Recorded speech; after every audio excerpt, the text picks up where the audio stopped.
안녕하세요. 저는 평범한 주부입니다. 남편과 작은 식당을 운영하며 안정된 생활을 하고 있었어요. 식당 규모는 크지 않지만 단골 손님 덕분에 생계를 유지하기엔 충분했죠. 매일 반복되는 일상 속에서도 불만 없이 행복하게 지냈습니다. 그저 평범하고 무탈하게 살아가는 것이 저의 유일한 소망이었죠. 남편 역시 성실히 일했고 부부 사이는 좋은 편이었습니다. 가끔 손님들이 저희 부부를 보며 다정하다 부러워할 정도였죠. 물론 여느 다른 부부처럼 크고 작은 갈등은 있었어요. 하지만 서로 이해하며 금방 풀어냈습니다. 저는 그렇게 저희 가족이 소박한 행복을 계속 누릴 수 있을 거라고 믿었어요.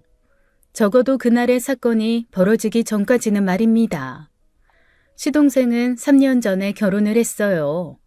동서는 참 온순하고 조용한 성격의 여자였습니다. 처음 봤을 때부터 말수가 적고 수줍음이 많아 보였어요. 웃을 때도 작게 미소를 짓는 정도였죠. 저는 그런 동서가 처음부터 마음에 들었습니다. 그런데 동서에게는 마음 아픈 사연이 있었죠. 동서는 20대 때 부모님을 모두 여의고 혼자 지내왔다고 합니다. 그 때문에 결혼식에도 친척이 거의 오지 않았어요. 결혼식을 치르는 내내 동서가 얼마나 외로울지 마음이 쓰였습니다. 결혼 후에도 동서는 시댁에서 은근한 무시를 당했어요. 시어머니와 시누이는 집안 행사 때마다 동서를 은근히 따돌렸죠. 명절에 음식 준비를 할 때도 동서에게는 잡일만 시키곤 했어요. 제가 보기엔 참 예의 바르고 착한 사람인데 왜 그렇게 구박을 당하는지 안타까웠죠. 이렇게 착한 사람이 왜 이런 대우를 받아야 하나 화가 나기도 했고요. 그래서 저는 동서를 더욱 신경 써서 챙기게 됐습니다. 지은아, 너는 저기 쌀자루랑 고구마랑 배추랑 좀 옮겨놔라. 그리고 뒷마당에 김치독이 몇 개 있는데 깨끗이 씻어둬라. 빨리 움직여라 좀. 네, 어머님. 어머님, 그 많은 걸 동서 혼자 어떻게 해요? 저도 같이 할게요. 동서, 같이 하자. 얼른 끝내고 쉬자. 가끔 일부러 전화를 걸어 만나서 식사도 하고 소소한 이야기도 나누었죠. 시동생은 동서를 잘 챙기지 않았습니다. 자기 일에만 바쁘고 동서에게 별 관심이 없어 보였죠. 저는 이때까지만 해도 상황이 이렇게까지 심각해질 거라곤 상상도 못했습니다. 어느 날 저는 동서 집에 잠시 들렀습니다. 평소처럼 간단한 간식을 사들고 찾아갔죠. 이런저런 대화를 하다가 동서가 주방에서 약을 먹는 걸 보게 되었어요. 저는 그게 무슨 약인지 궁금했죠. 평소 동서가 특별히 몸이 아프다고 말한 적은 없었거든요. 그런데 이상한 부분이 있었습니다. 보통 약이라면 제약회사 이름과 약 성분이 적힌 통에 담겨 있잖아요. 하지만 동서가 먹던 그 약은 아무 표시 없는 일반 플라스틱 병에 들어 있었어요. 그래서 동서에게 무슨 약인지 물었죠. 동서, 무슨 약이야? 몸이 어디 안 좋아? 아, 이거요? 별거 아니에요. 아가씨가 건강 챙기라고 준 비타민이에요. 별일이죠? 동서가 말한 비타민 약통이 자꾸 마음에 걸렸습니다. 약통 안에는 평범해 보이는 작은 알약들이 들어있었어요. 약을 보면서도 무언가 석연치 않은 느낌이 들었죠. 시누이는 시어머니 옆에 찰싹 붙어 동서를 괴롭히면 괴롭혔지 비타민을 선물해 줄 정도의 성정을 가진 사람도 아니었고요. 저는 동서가 주방에 갔을 때 통에서 알약 하나를 꺼내 챙겼습니다. 일단 동서에게는 아무런 말도 하지 않고요. 이 작은 알약 하나가 어떤 큰 파장을 불러올지 그때는 상상도 못한 채 말이죠. 동서와 이런저런 수다를 떨다가 헤어지고 저는 약국으로 향했습니다. 약통에서 챙겨온 알약이 어떤 약인지 물어보려고요. 저는 챙겨온 약을 꺼내 약사에게 보여주었어요. 저기 약사님, 혹시 이 약이 무슨 약인지 알 수 있을까요? 이 약을 어디서 구하신 거예요? 아, 그냥 아는 사람이 먹는 약인데 무슨 약인지 좀 궁금해서요. 비타민 같은 건가요? 네? 비타민이요? 아니죠. 이거 피임약이에요. 네? 피임약이요? 저는 그 말을 듣는 순간 기겁을 했습니다. 미친 신우가 이걸 비타민이라고 속이고 동서에게 선물한 거예요. 동서는 자신이 복용하는 약이 피임약인 줄도 모르고 비타민이라고 굳게 믿고 있었고요. 저는 곧바로 동서에게 전화를 걸었습니다. 동서, 아가씨가 준 그 약 먹지 마. 절대로 먹으면 안 돼. 아니다, 당장 버려. 네? 왜요, 형님? 무슨 일 있어요? 지금 전화로는 얘기하기 좀 그래. 내가 지금 바로 갈 테니까 집에서 기다리고 있어. 가서 자세히 말해줄게. 저는 그 길로 동서 집에 다시 갔습니다. 동서 집에 도착하자마자 저는 숨기지 않고 솔직히 말했어요. 동서, 놀라지 말고 들어. 아가씨가 준 그 약, 비타민 아니야. 피임약이래. 방금 약국 가서 직접 확인했어. 제 말에 동서 표정이 굳어졌어요. 그러더니 이내 말없이 고개를 숙이고 눈물을 흘리기 시작했습니다. 동서는 작은 목소리로 어렵게 말을 꺼냈어요. 제가 아이 갖는 걸 원하지 않는 것 같아요. 남편도 아가씨도. 제가 멍청해서 그런 걸까요? 동서, 그런 말이 어딨어. 저는 그 말을 듣고 순간적으로 할 말을 잃었습니다. 지금껏 동서가 아이를 기다리며 얼마나 마음고생했는지 알기 때문이었죠. 시동생 부부는 사실 난임 부부였어요. 결혼 당시 동서 나이가 좀 있기도 했고 난임 병원도 다니고 있다고 알고 있었죠. 시어머니는 제가 임신을 못한다고 아들 빨리 낳으라고 엄청 구박하셨어요. 맨날 저한테만 문제가 있다고 대놓고 욕하시고 그러셨는데 아가씨는 그거 다 봐놓고 도와주지는 못할 망정 왜 저한테 이런 짓을 하는지 정말 이해가 안 돼요. 제가 뭘 그리 잘못했다고 이렇게까지 하는지 정말 모르겠어요. 저도 도무지 이해가 가지 않았습니다. 이건 장난이라고 할 수도 없는 만행이었죠. 아니 범죄였어요. 왜 신우이가 동서에게 그런 끔찍한 짓을 한 것인지 알 수 없었습니다. 평소에도 동서에게 못되게 굴긴 했지만 이 정도일 줄은 몰랐죠. 저는 곧바로 신우이를 찾아가기로 마음먹었습니다. 이걸 그냥 냅두면 안 되잖아요. 가서 신우가 헛소리라도 하면 정말 머리채라도 잡고 싶은 심정이었다니까요. 동서가 겪은 일에 대해 분명한 책임을 묻고 싶었죠. 머리끝까지 화가 나서 씩씩거리며 나가려는데요. 동서가 급하게 제 팔을 잡았어요. 동서는 간절한 눈빛으로 저를 보며 말했습니다. 형님, 저 부탁이 있어요. 제발 이번 일은 그냥 조용히 넘어가 주세요. 부탁드릴게요, 형님. 동서, 뭐라고? 말이 되는 소리를 해. 어떻게 이런 일을 그냥 묻고 가? 절대로 안 돼. 내가 당장 아가씨 찾아가서 제대로 사과도 받고 필요하다면 법적인 처벌까지 받게 할 거야. 이건 그냥 넘어갈 일이 아니라는 거 동서도 알잖아. 형님, 저도 너무 화나고 억울한데요. 사실 이번에 남편이 사업자금을 아가씨한테 빌리기로 했어요.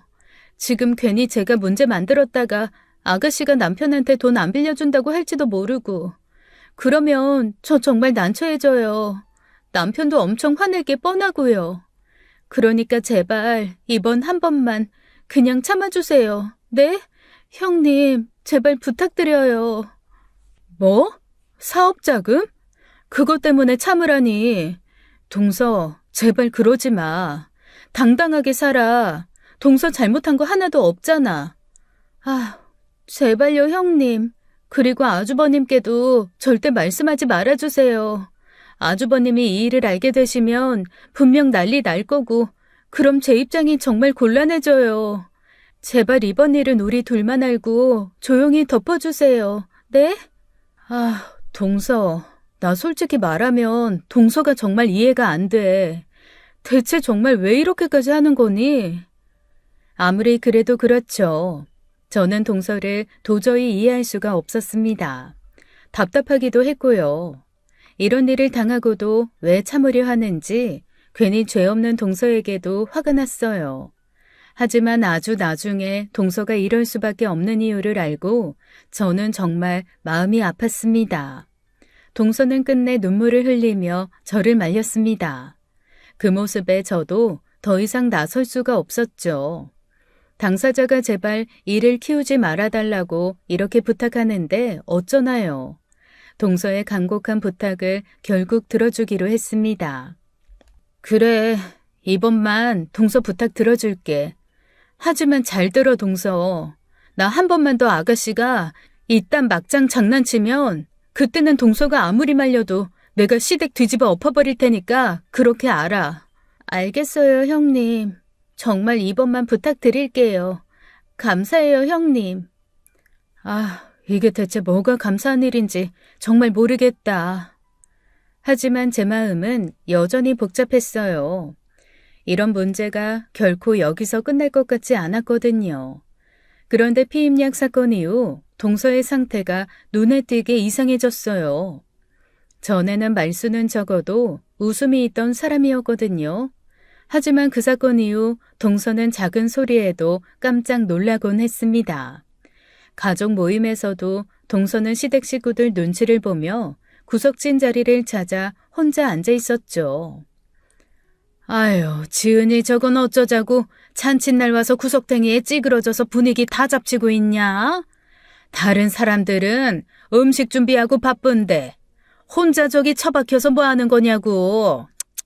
식구들 보기도 부끄럽지도 않어? 혼자 있는 게 마음이 편해서 그런 거겠죠. 그동안 얼마나 다들 마음 불편하게 그랬으면 동서가 저러겠어요. 서방님도 본가 오셨으면 동서 마음 편하게 좀 챙겨주세요. 그렇게 나몰라라 하지 마시고. 서방님 아내잖아요. 해숙이 너 말에 가시가 있다? 우리가 뭘 어쨌다고? 네, 가시 있어요. 가시 돋았으니까. 이런 망할. 어쩜 며느리들이 하나같이 이 지랄인지. 하지만 아내 편을 들어줘야 할 시동생 포함 모두들 동서를 그저 답답하다는 눈으로 바라볼 뿐이었습니다. 저는 그런 동서가 걱정되어 자주 만나려고 노력했어요. 하지만 만남이 반복될수록 동서의 상태가 심상치 않음을 느꼈습니다. 식사를 하면서도 손을 떨며 제대로 먹지 못했고 작은 질문에도 쉽게 눈물을 흘렸죠. 점점 대화를 나누는 것도 어려워져 저는 고민 끝에 동서에게 제안을 했습니다. 내가 이런 말 하는 게 좀 조심스럽긴 한데 동서 요즘 많이 힘들어 보이거든? 그래서 하는 말인데 전문가한테 심리상담 한번 받아보는 건 어때? 마음 편히 이야기하면서 도움받을 수 있을 것 같아서 그래. 상담이요? 제가 그렇게까지 해야 할지 잘 모르겠어요. 그런데 사실 요즘 저 너무 답답하고 견디기 힘들긴 했거든요. 형님이 그렇게 말씀하시니까 한번 받아볼게요. 제 지인 중 한 분이 그런 일을 하기에 저는 동서에게 그곳을 소개해 주었습니다. 그 후 동서는 제가 소개해 준 상담센터에 다니기 시작했죠. 그리고 얼마 안 가 동서 얼굴이 점차 편안해지는 듯 했어요. 상담을 다녀온 날이면 동서도 얼굴도 밝아졌습니다. 저도 그 모습에 마음이 한결 가벼워졌죠. 그때만 해도 모든 것이 좋아질 거라 믿었어요. 하지만 얼마 후 상담센터에서 일하는 지인에게 전화를 받았습니다. 지인의 목소리에는 걱정이 가득했죠. 해숙 누님, 큰일이에요. 지은 씨가 갑자기 심한 불안 증세를 보이면서 더 이상 상담을 못하겠다고 하네요. 저희가 아무리 진정시키고 설득시키려고 해도 소용이 없어요. 그리고 이제 센터에 나오시지도 않고 연락도 받지 않으세요. 어? 아니, 갑자기 왜 그러는데? 잘 다니고 있다며? 무슨 일 있었어? 저희도 정확한 이유는 모르겠어요. 다만 최근 며칠 사이에 무슨 일이 있었던 것 같아요. 그런데 그걸 통 말을 안 하시네요. 계속 안절부절 못하고 몹시 불안해하는 것 같아요. 누님께서 한번 잘 말해서 무슨 일이 있었던 건지 좀 알아봐 주세요. 그래, 알았어. 연락줘서 고마워. 불길한 마음으로 저는 동서를 찾아갔습니다. 집에 도착해보니 동서는 멍하니 앉아 있었어요. 저를 보고도 아무 말 없이 바닥만 바라봤죠. 상담 잘 다닌다더니 갑자기 왜 그만두려고 그래? 무슨 일 있었어? 나한테는 편하게 말해도 되니까. 어디 불편한 거라도 있었던 거야? 그게... 형님, 저 사실은요. 아니, 그러니까 저도 잘 모르겠어요. 죄송해요, 형님. 동서는 계속 말을 망설였어요. 무엇인가 큰일이 있음을 직감했습니다. 그래서 저는 천천히 동서를 안심시키며 그저 기다려주었어요. 스스로 말해주길 바라면서요. 한참 후에야 동서는 작은 목소리로 어렵게 입을 열었습니다. 사실 아가씨가 다 알아버렸어요. 뭐를 알아? 설마 그 피임약 사건? 네. 그래서 아가씨가 뭐래? 미안하대? 장난이었대? 뭐라고 했는데? 나한테 제대로 얘기해줘봐. 아가씨가 뭐라고 했는데 동서가 이렇게 불안해? 그게 제가 그 일로 충격을 받아서 상담을 다니는 것까지 아가씨가 알아버려서요. 아가씨가 저한테 전화해서 막 욕을 하더니 남편 사업자금 빌려주기로 한 거 다 없던 일로 하겠다고.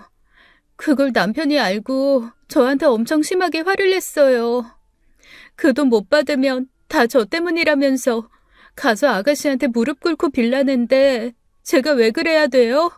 그래서 못하겠다고 하니 또 화내고. 저도 정말 어떻게 해야 할지 모르겠어요, 형님. 동서가 말하는 동안 저는 주먹을 꽉 쥐었습니다.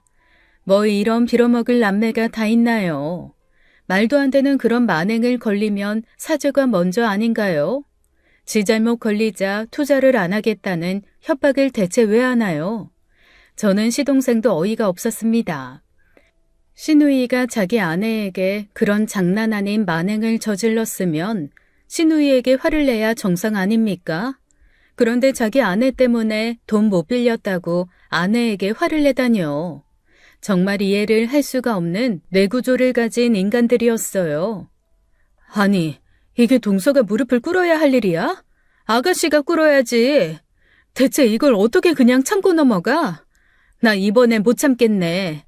동서, 이번엔 정말 제대로 사과를 받고 넘어가야 돼. 그렇지 않으면 평생 아가씨랑 서방님은 동서 우습게 보고 계속 이딴 개막장 짓을 할 거라고.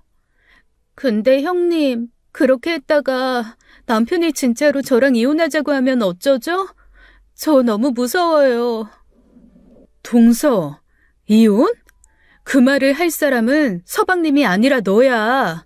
대체 왜 동서가 서방님을 무서워하고 눈치를 봐야 하냐고. 동서, 미안한데 나 진짜 너무 답답하다. 동서의 이야기를 듣고 저는 참을 수가 없었습니다. 제가 성격이 성인군자 성격이 아니라 속에서 천불이 났죠. 시누이를 당장 만나서 이 일을 따져야겠다고 결심했습니다. 그날 바로 시누이를 찾아갔어요. 아가씨, 동서한테 뭐라고 그랬어요? 무슨 짓을 한 거냐고요? 뭐래, 다짜고짜 찾아와서. 왜 난리예요? 동서한테 전화해서 욕하고 협박까지 했다면서요? 내가 뭔 협박을 해요? 지은이 걔가 그래요? 저도 다 알아요. 비타민이라고 속이고 피임약을 먹인 게 사람이 할 짓입니까? 그래놓고 돈 못 준다고 협박을 해요? 인생 그렇게 살지 마요. 당장 가서 동서한테 제대로 사과해요. 지금 뭔 소리 하는 거예요? 새언니, 그 여자 말 다 믿어요? 걔 미쳤다니까. 정신적으로 문제 있는 거 몰라요? 걔 혼자 피해망상 있는 거라고요. 왜 나한테 와서 지랄인데요? 역시 말이 통할 상대가 아니었습니다. 애당초 말이 통할 정도의 인간이라면 그런 장난도 안 쳤겠죠. 신우이의 태도에 저는 어이가 없다 못해 주먹이 절로 쥐어지더군요. 반성은커녕 오히려 저를 향해 날을 세우고 있으니 말이죠. 그러더니 더 기가 찬 말을 늘어놓기 시작했어요. 솔직히 말해서 지은이 걔 우울증 아니고 정신분열 아닌가? 맨날 피해의식에 사로잡혀서 혼자 소설 쓰잖아. 집에 와도 구석에 처박혀서 혼자 뭐라고 중얼중얼거리고. 딱 봐도 미친 앤데. 이쯤 되면 우울증 치료가 아니라 조현병 약을 처먹여야지. 왜 엄한 데서 피해자 코스프레야? 재수없게. 아가씨, 말이면 다인 줄 알아요? 미쳤다고? 재수없다고? 누가 먼저 시작을 해서 사람을 미치게 만들었는데 그딴 말을 해요. 동서가 아니라 정신과 치료는 아가씨부터 받아야겠네. 세상에 어떻게 이렇게 뻔뻔할 수가 있어요? 제 말의 그 순간 신우이의 눈빛이 변했습니다. 뭐라고? 새언니, 아니, 혜수가, 너 지금 미쳤니? 어디서 막말이야? 정신 가출했어? 뭐 정신과 치료를 받으라고? 어이가 없네 진짜. 그러더니 갑자기 손으로 제 어깨를 팍 치고 밀더라고요. 그래서 저도 똑같이 신우이 가슴을 퍽 쳤습니다. 아, 이 미친년이. 야, 너 지금 나 쳤냐? 네가 먼저 쳤잖아. 이 정신 파탄자야. 그리고 뭐 년? 년? 난 욕 못해서 안 하는 줄 알아? 나도 무섭게 말해봐. 오줌 지리게 해줘? 어디서 입을 함부로 놀려? 그때였어요. 갑자기 신우이가 제게 달려들더니 제 머리채를 잡았습니다. 진짜 어이가 없더라고요. 저 역시 가만히 당하고 있을 순 없었죠. 저도 힘껏 신우이의 머리채를 움켜잡았어요. 저 힘 셉니다. 그대로 신우를 당겨서 바닥으로 패대기 쳐버렸어요. 아우, 내 허리. 아우, 사람 살려. 여기 미친 여자 있어요. 아이고, 나 죽는다. 동네 사람들, 사람 죽어요. 아, 어떡해. 내 허리 진짜 부러진 것 같아.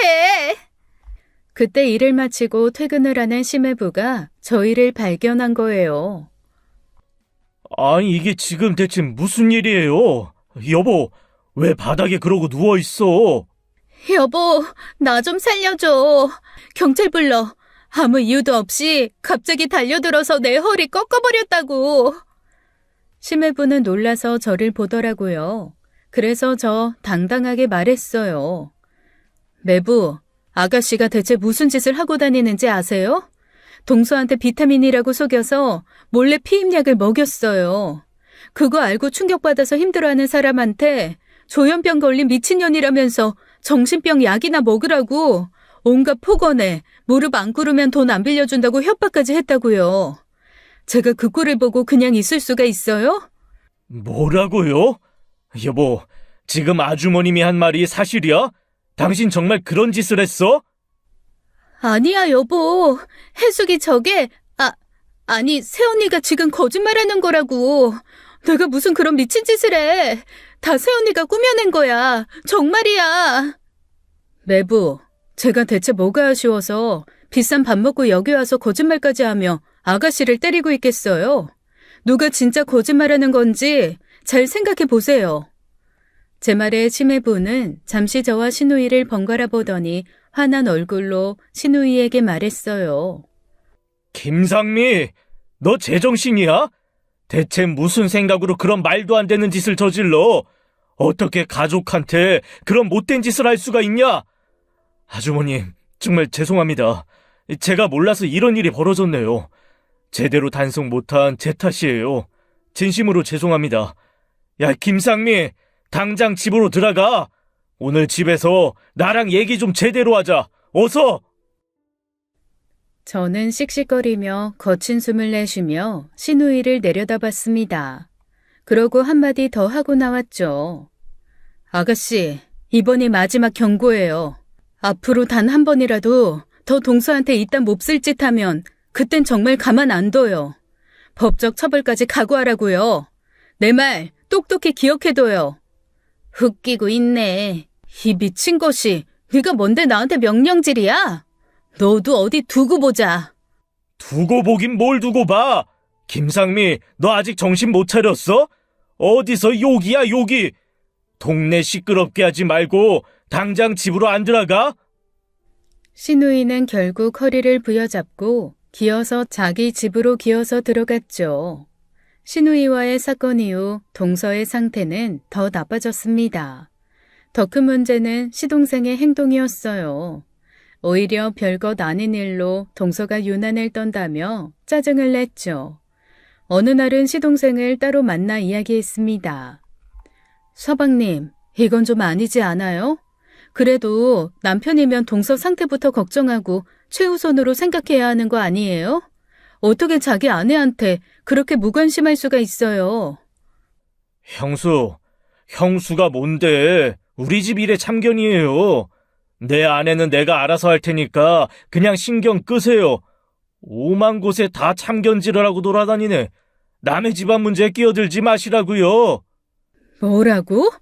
끼어들만 하니까 끼어드는 거지. 서방님이 동서한테 제대로 했으면 내가 왜 참견을 해요? 정신 차려요 좀. 아이씨, 존나 피곤하게 하네. 형수, 제발 그냥 가요. 가서 형수 가게나 신경 쓰세요. 가서 식당 설거지나 하시라고요. 그쵸. 신우이 몸에 흐르는 막장피가 시동생에게도 없을 리가 없죠. 시동생은 신우이에게 돈 못 빌렸다고 자기 입장만 내세우며 제게 화를 내더군요. 그나마 중간에서 남편이 저를 말렸어요. 김재훈, 너 지금 제정신이야? 이게 어디서 손윗 사람인 네 형수한테 막말이야?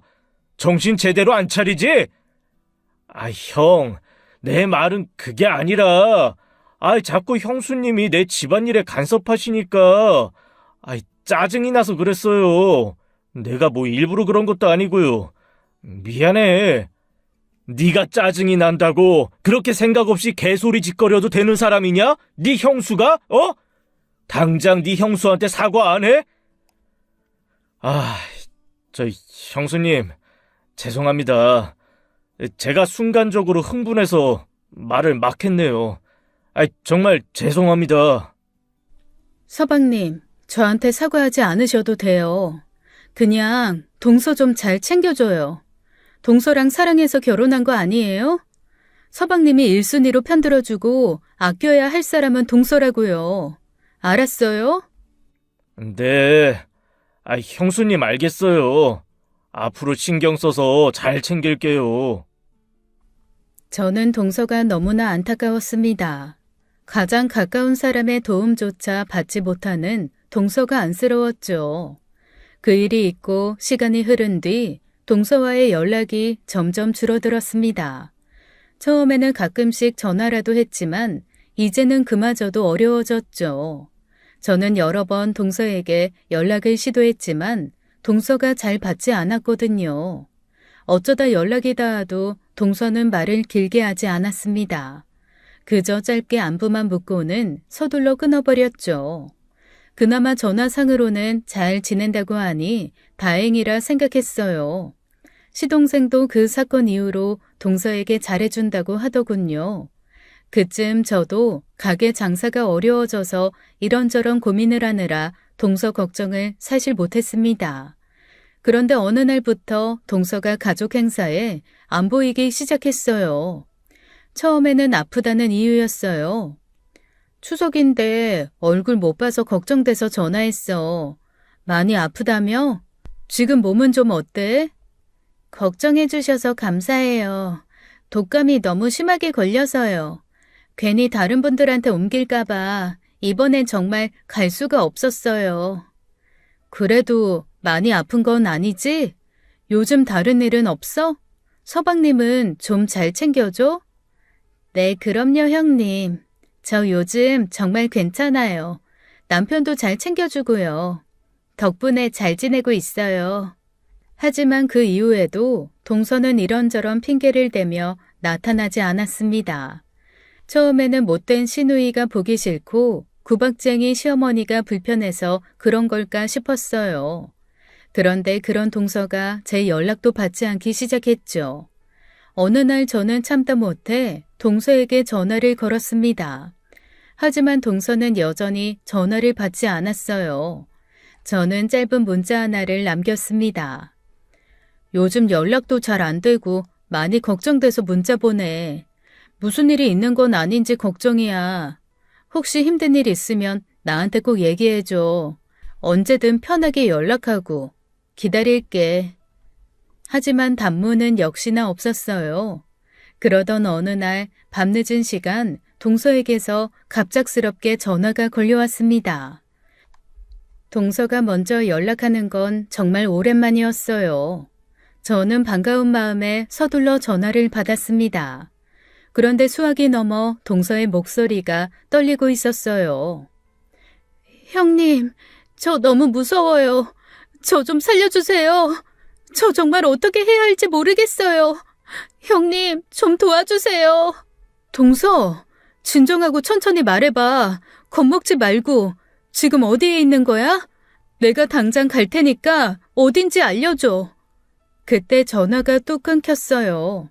다시 전화를 걸었지만 동서는 제 전화를 받지 않았죠.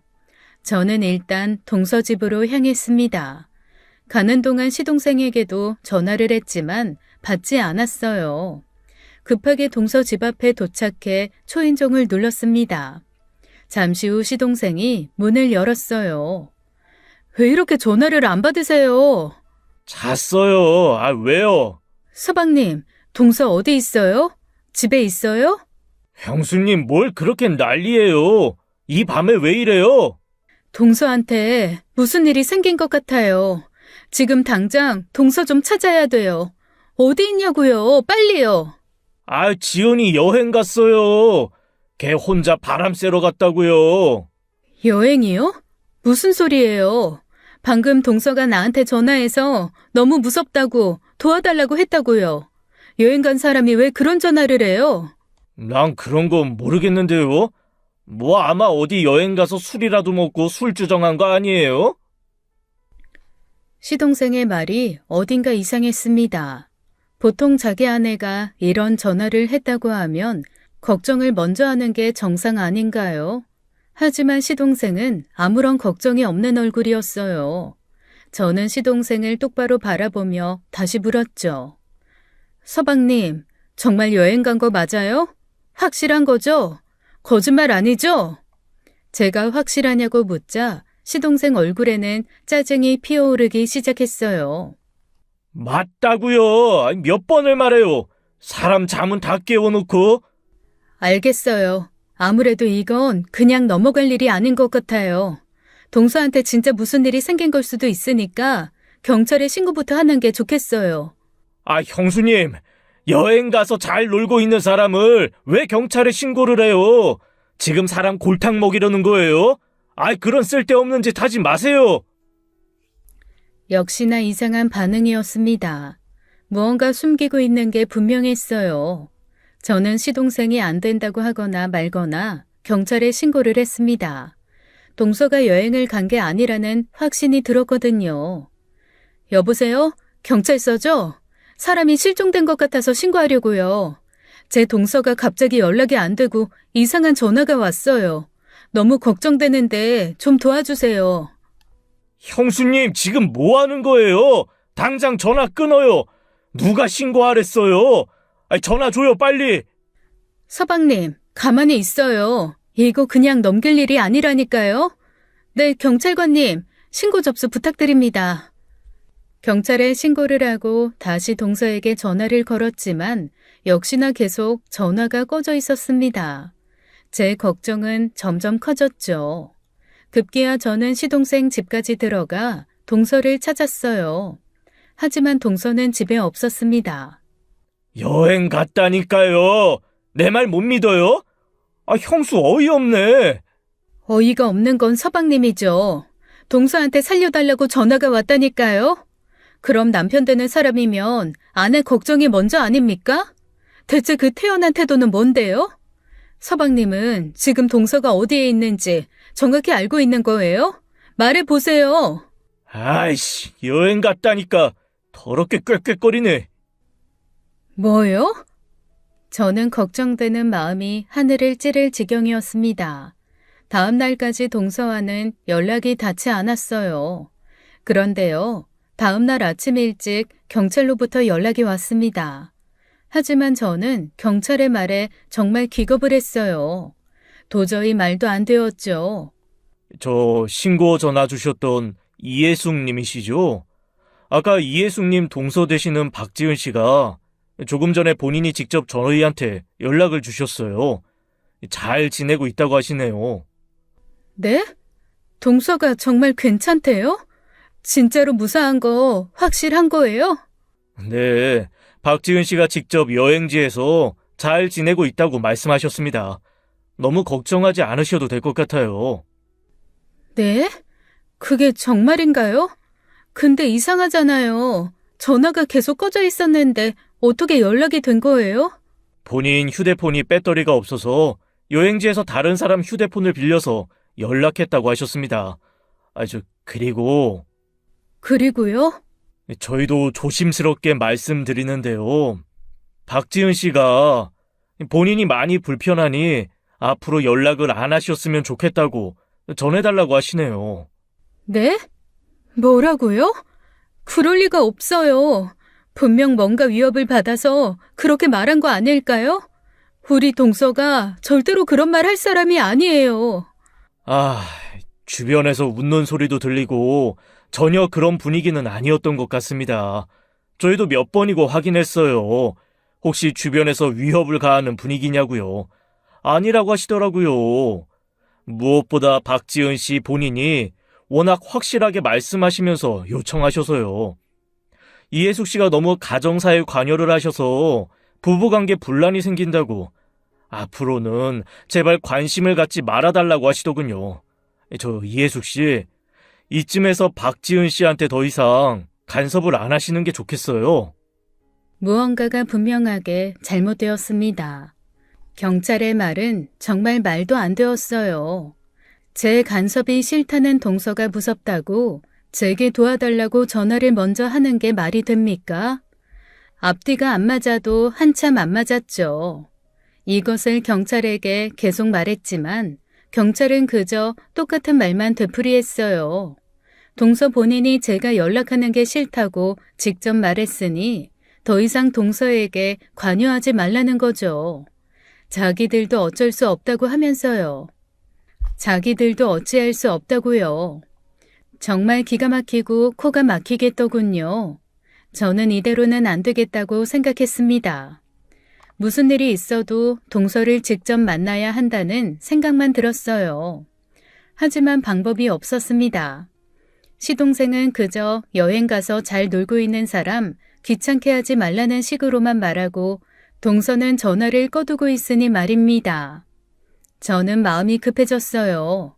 혹시나 해서 동서와 친한 친구들에게 수소문하기 시작했어요.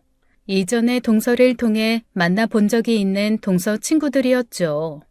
SNS를 통해 한 명씩에게 연락을 해보았지만 모두 비슷한 대답이었습니다. 최근 들어 동서와 연락한 사람이 단 한 명도 없다는 거예요.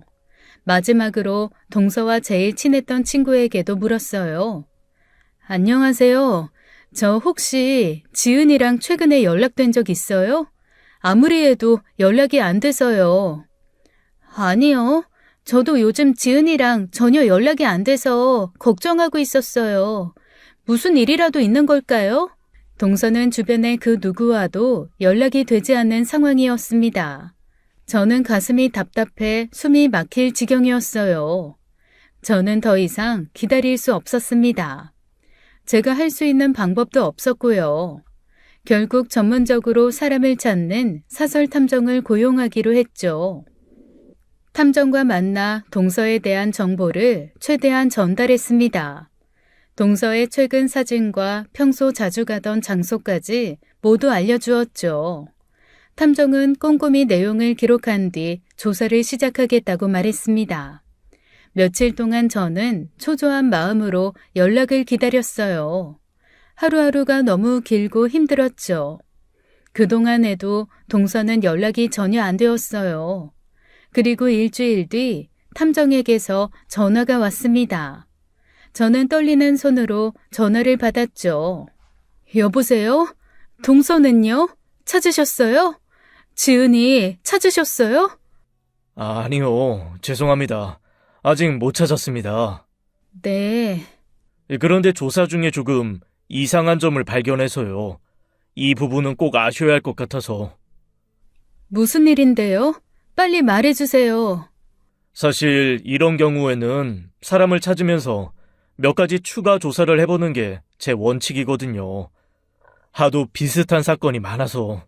그중 하나가 피해자 명의로 거액의 보험 가입이 있었는지를 확인하는 겁니다. 보험이요?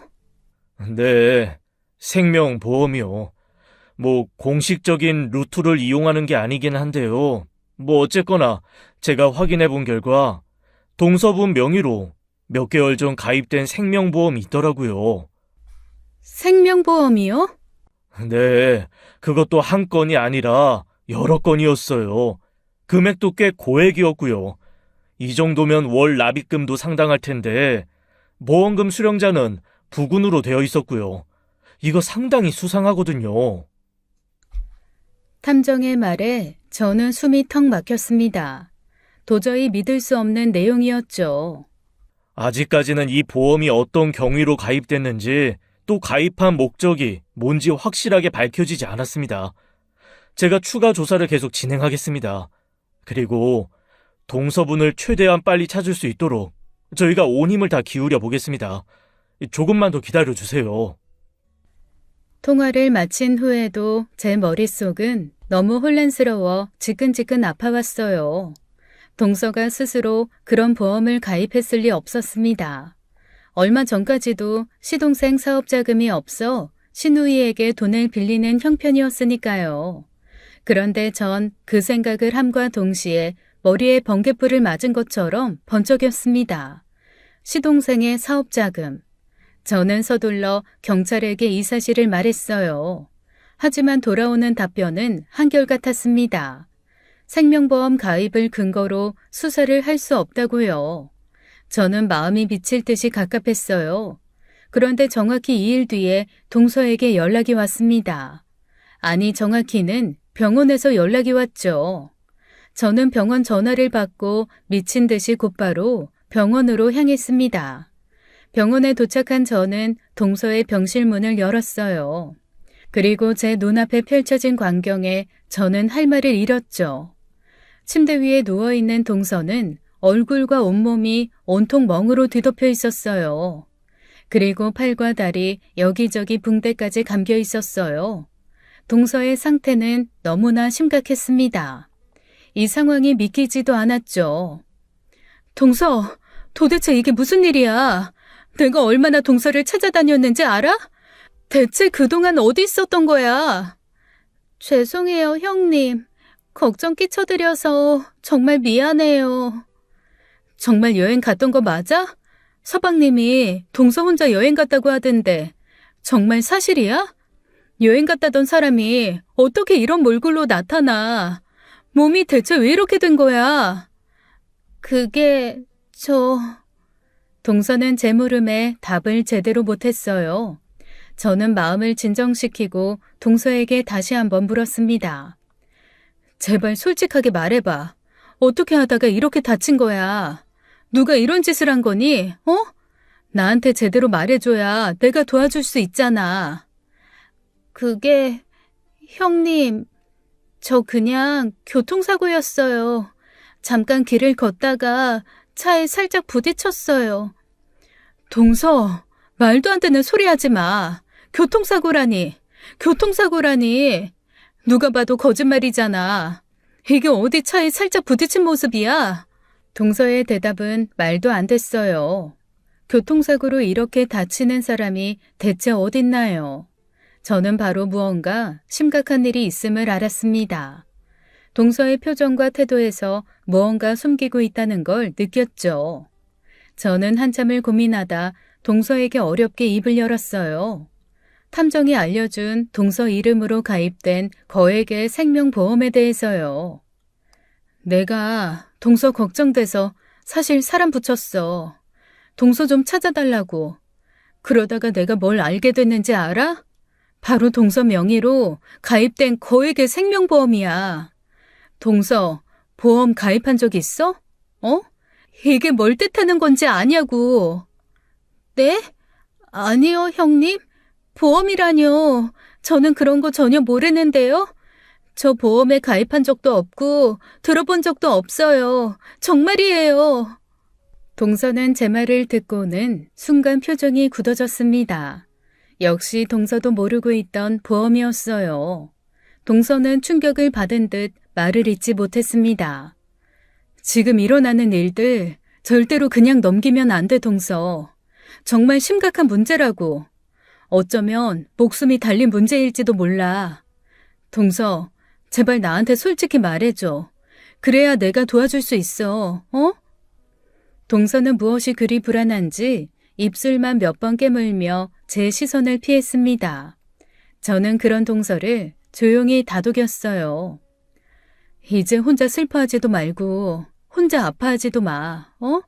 속으로 끙끙대지 말고 나한테 다 털어놔. 지은아, 이제 날 언니라고 생각하고 나한테 다 말해.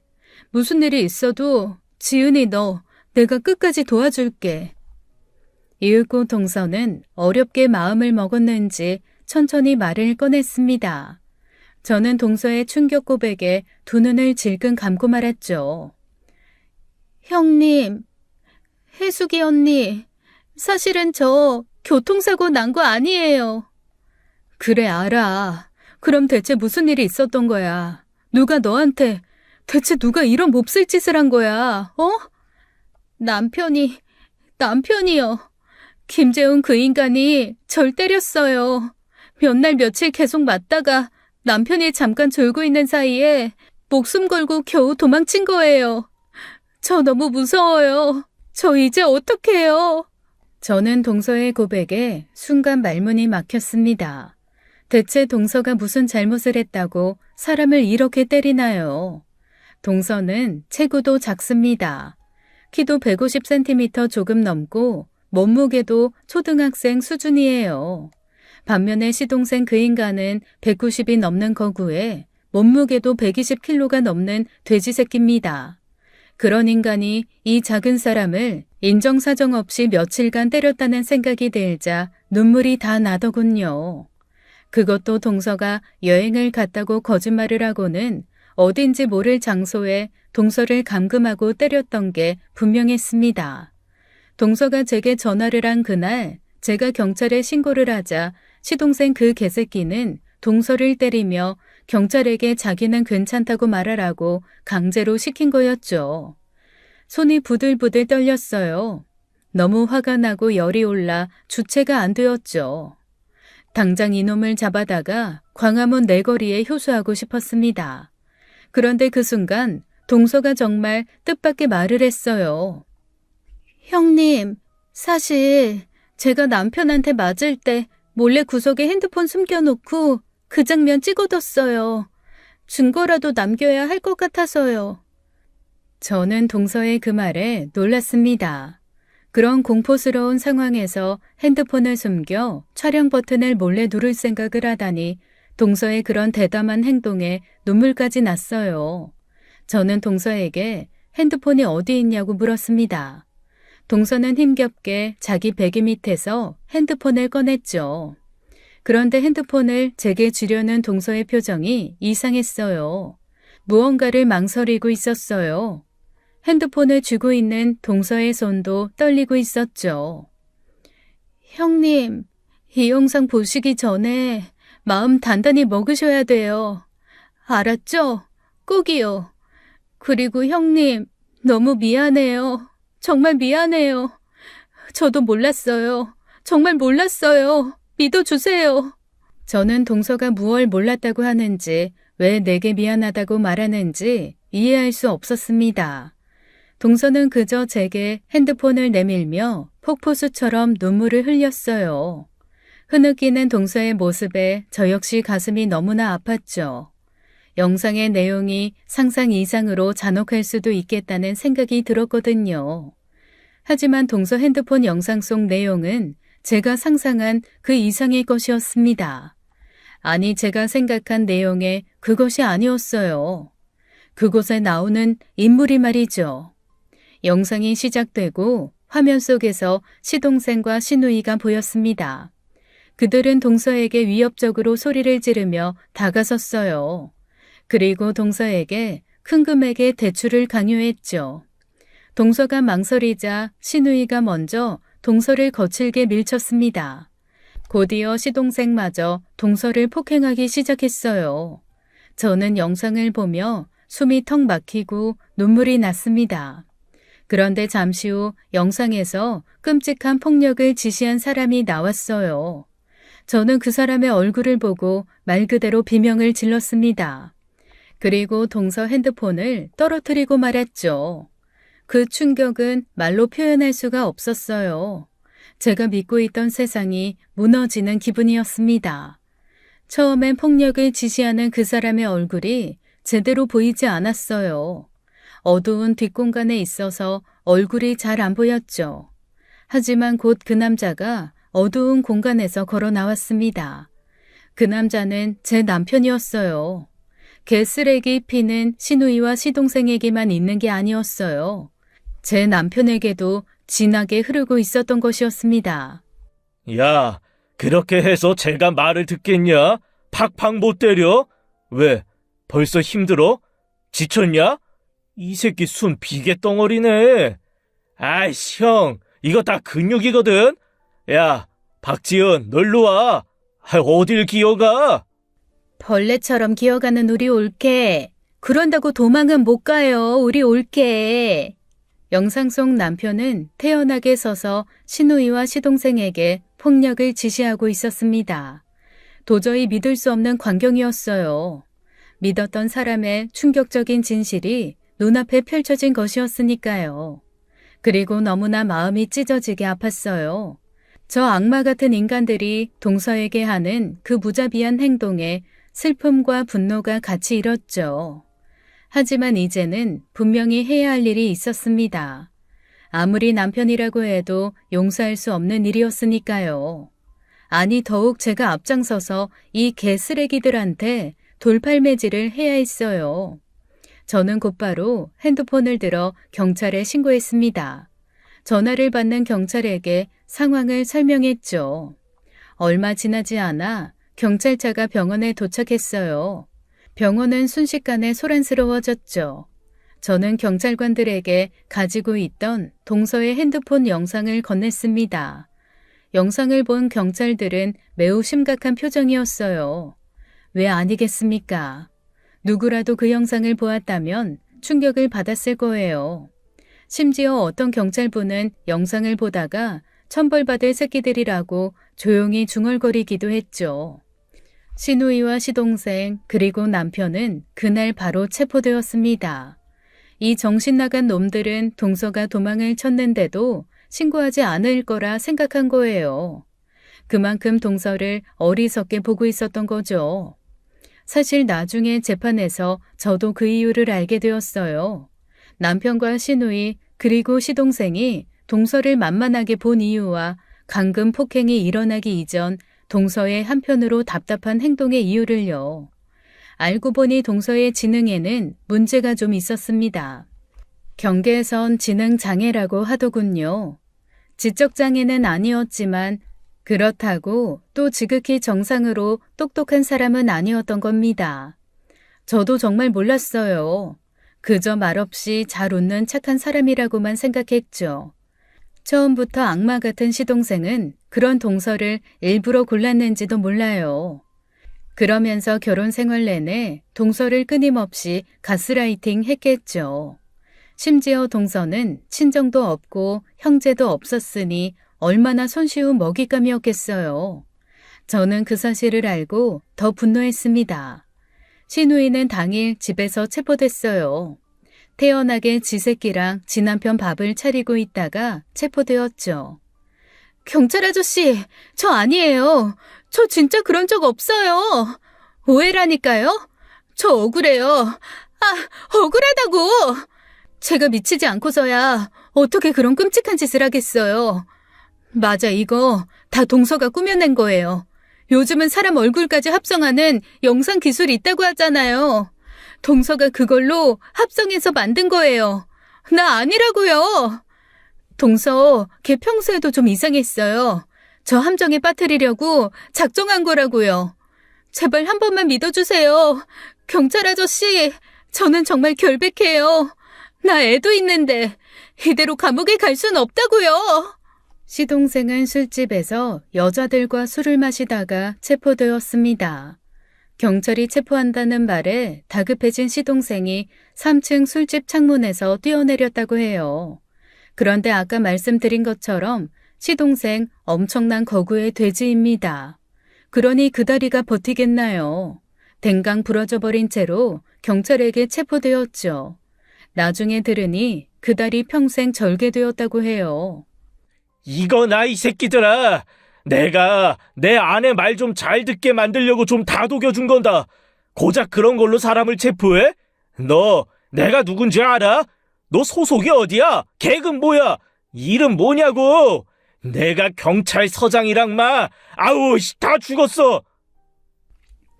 마지막으로 남편은 저희 부부가 운영하는 식당에서 체포되었습니다. 그땐 저도 그 자리에 있었어요. 남편에게 어디 있냐고 전화로 물어본 다음 경찰에게 남편 위치를 알려준 게 저였으니까요.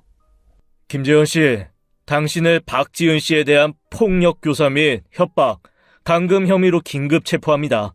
당신은 묵비권을 행사할 수 있고 변호사를 선임할 수 있습니다. 네? 지금 무슨 소리를 하시는 겁니까? 제가 폭력 교사를 했다고요? 이거 무슨 오해가 있는 것 같은데 제가 왜 체포를 당해야 합니까? 대체 누가 이런 말도 안 되는 모함을 한 건데요? 오해? 당신 지금 오해라는 말을 입에 담을 자격이나 있다고 생각해? 내가 모든 증거 다 확인했어. 당신이 그 끔찍한 폭력을 직접 지시한 장면 하나하나를 똑똑히 봤다고. 그 영상 보면서 내 눈을 믿을 수가 없었어. 내가 사랑하고 믿었던 내 남편이 짐승만도 못한 인간 쓰레기였단 사실을 말이야. 어디서 감히 오해라고 발뺌을 해? 당신이 벌인 추악한 짓, 이제 세상 사람들 모두가 알게 될 거야. 내가 직접 모든 걸 공개하고 당신 같은 쓰레기는 평생 감옥에서 썩도록 만들 거니까 각오해. 그리고 내 앞에서 2번 다시 오해니 억울하니 입 열지 마.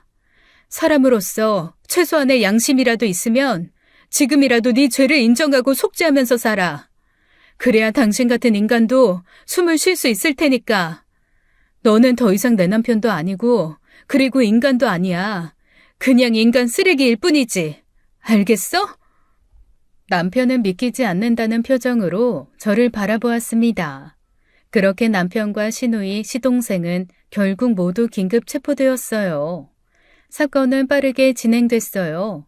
경찰 조사 후 검찰에 사건이 송치됐고 재판 날짜가 잡혔죠. 재판 과정에서 그들은 처음엔 강하게 혐의를 부인했어요. 그런데 그게 부인이 되나요? 동서가 촬영한 완벽한 증거가 있는데요. 그 증거들 앞에 결국 범죄를 인정할 수밖에 없었어요. 마침내 판결 선고일이 다가왔습니다.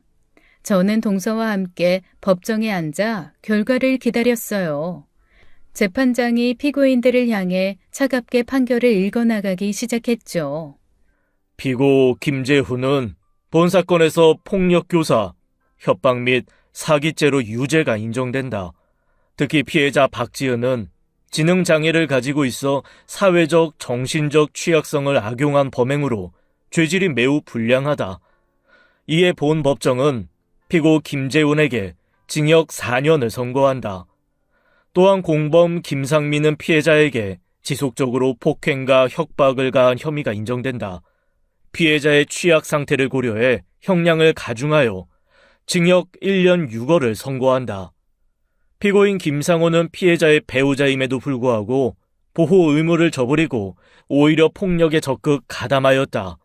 이는 피해자의 장애를 더욱 악용한 행위로 인정되어 징역 3년을 선고한다. 판결은 그들이 저지른 범죄만큼 무거웠어요. 특히 재판부는 시동생이 아내를 보호하기는커녕 폭행에 가담한 점을 강하게 질책했죠. 이 쓰레기들은 끝까지 반성을 하지 못하고 항소를 했습니다. 하지만 결과는 동일했어요. 법정에서 시어머니와 마주친 적이 있어요. 그때 시모가 저와 동서를 향해 한숨 섞인 큰 소리로 말했습니다. 아휴, 우리 집에 어쩌다가 저런 여자 하나 잘못 들여서 이렇게 온 집안이 풍비박산이 났는지 모르겠다. 집 팔자 사나운 것도 모자라서 남편이랑 시댁 식구들까지 다 망쳐놨어. 저런 독한 걸 왜 우리 집에 들였는지 원통해서 못 살겠네.